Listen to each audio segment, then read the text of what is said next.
Okay, let's be real for a second. For so many of us, just the word money can bring on a wave of anxiety, right? But what if it didn't have to be that way? Well, today we're diving into Erin Lowry's amazing book, Broke Millennial, and we are going to pull out the absolute essentials, a step-by-step guide to finally getting your financial life together. So here's our game plan. First, we'll get real about the millennial money problem. Then we'll talk mindset. Are you dating or marrying your money? After that, we'll figure out your financial score. And finally, we'll cover the first concrete steps you can take. It's a clear path from feeling stressed to feeling empowered.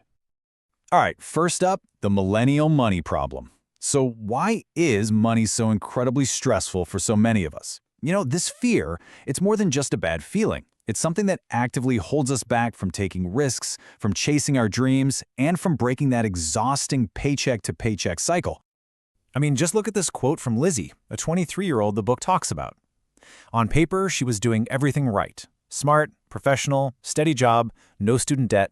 But she was totally, completely paralyzed by her finances. And that feeling, it is so common. It's exactly what keeps so many of us feeling stuck.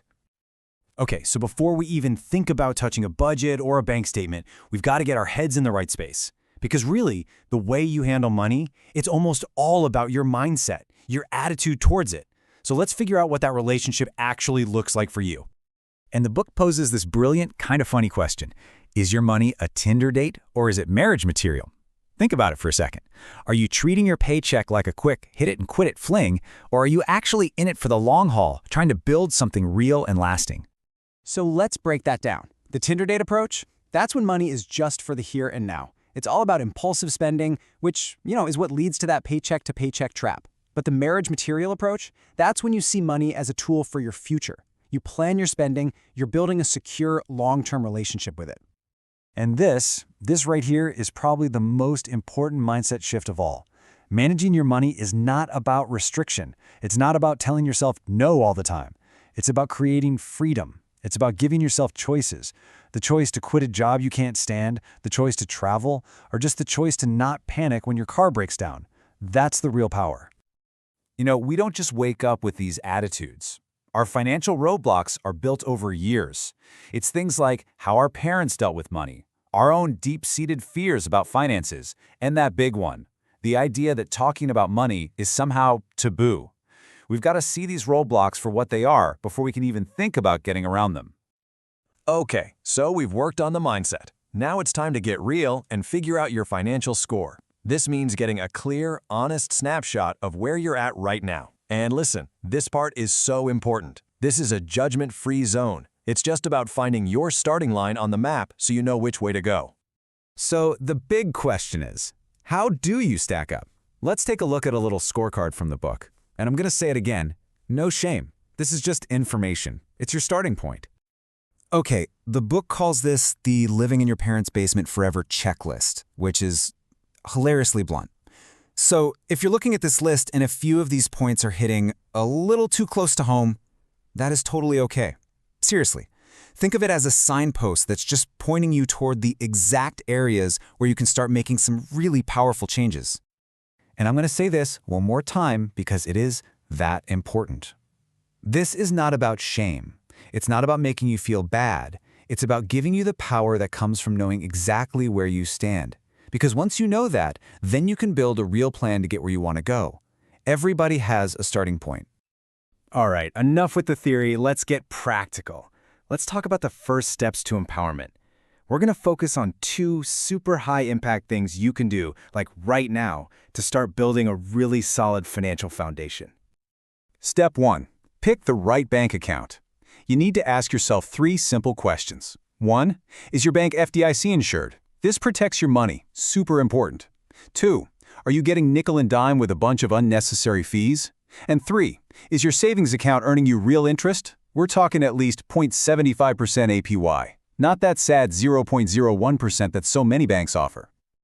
And just in case you think those little bank fees are no big deal, look at this number, $11.6 billion with a B.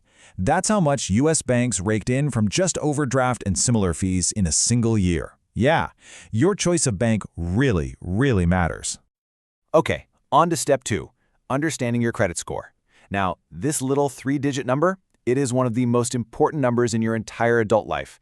It's not just about getting a credit card, believe me. It is the key that unlocks, or locks, your whole financial future. The book has the perfect name for it, your report card for life. And that's pretty much what it is. Landlords look at it, lenders for cars and houses look at it, heck, even some employers check it. It's their quick way to see how responsible you are with money. A good score just makes everything in life easier and cheaper. So what actually goes into your FICO score? Well, take a look at this. See those two huge chunks of the pie? Your payment history and how much you owe. Together, that's a whopping 65% of your entire score. It really comes down to two simple things: paying your bills on time and keeping your balances low. That is where you need to focus. And here is the dead simple way to build good credit without ever going into debt. Seriously, get a credit card with no annual fee. Use it for just one small regular purchase. Think Netflix or Spotify. Then, the crucial part, pay the bill on time and in full every single month. Keep that balance way below 30% of your limit and check your full report for free once a year. It's that easy. Okay, let's bring all of this home with what the book calls the hashtag GYFLT mandate. Yep, that stands for exactly what you think it does. Get your financial life together. And it's all about making a fundamental shift in how you think about your money and, well, your entire future. And this quote really says it all. It's understanding money, not just having it, that equals empowerment. It's not about being rich. It's about being smart. That knowledge, that's what gives you control, and that's what gives you real freedom. So there it is, hashtag GYFLT. It's the perfect, modern, no-nonsense call to action. It's a mandate to take control of your money, and by doing that, taking control of your life. So, now the question is for you. We've talked about mindset, we've figured out how to find your starting point, and we've covered two really powerful first steps. Don't try to boil the ocean and do everything at once. Just think, what is the first small step you are going to take to get started?